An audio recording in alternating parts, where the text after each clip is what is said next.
The things that I'm going to be talking about in the presentation are, and I don't want to disappoint you, but I'm not talking a ton about promotion or how to make cold calls to groups, because that is so specific to what you're looking for and where you live and where your camp serves.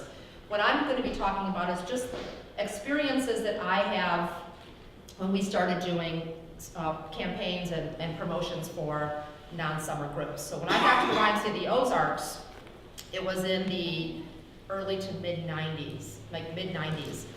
It was Camp Lakewood, which was a thriving summer camp.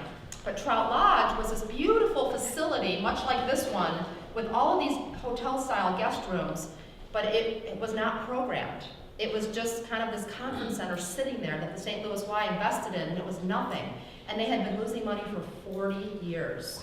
So Chris and I came in there, and his mandate was, from our CEO was, you got 18 months to turn it around.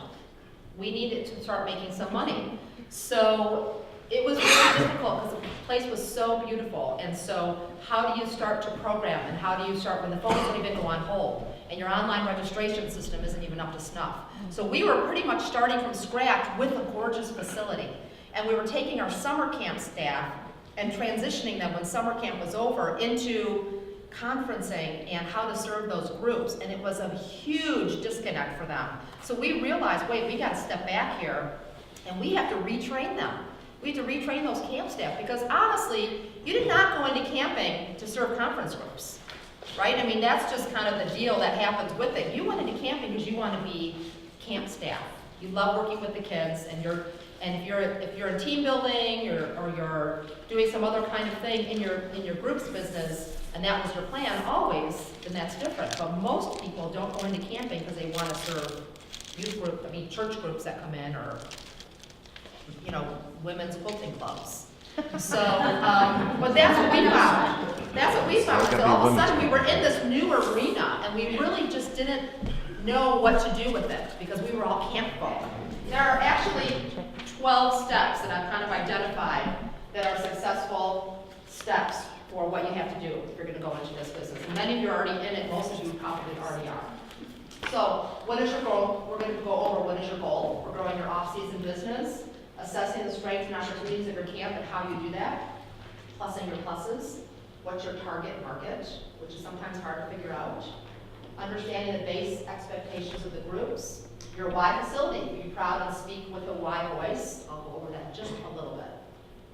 Effectively using your association, board members, volunteers, and other groups to help market camp. That is probably one of my biggest strengths. I've done that in 3 associations very successfully. So I have some pointers for you on how you can engage that. Think outside the box. What are other opportunities to bring in revenue? And I'll go over some of that as well. Prepare your staff, and most important, taking care of your group. Make sure they want to come back. Understanding the power of word of mouth can make or break your success. I'm going to give you some scary statistics around that. And then promote. And notice that promotions last. It's last on all of this. And I still struggle with our program directors at the YMCA of Boulder Valley when they'll come to me and say, we want to start a dodgeball league. Can you do a flyer? Can you do some promotion for us? Can you put it in the next newsletter? Can you put posters in the fly in the Y? Well, wait a minute. Do you have someone to run it? Do you have gym space? Do you have prices figured out? So there's lots of due diligence and back work and homework that needs to get done before the promotion.